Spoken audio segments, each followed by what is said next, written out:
Today we break new ground, not just on land, but on innovation.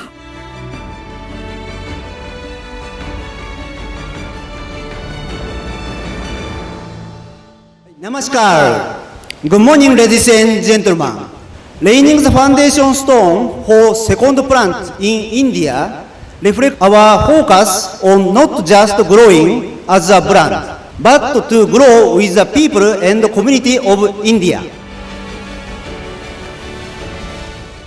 Through the construction of a new plant, Suzuki aims to enhance its production capacity, meet the expectations of our customers and business partners, contribute to economic development of the region, and the Indian government's Make in India initiative.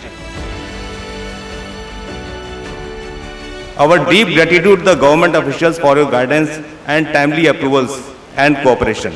A sincere thanks to all our guests and dignitaries for the presence today and for your continuous trust in us. Every future begins with a foundation, and at Suzuki, we're building something bigger than bricks and steel. At Suzuki, we don't just lay foundations, we lay down the promise of progress.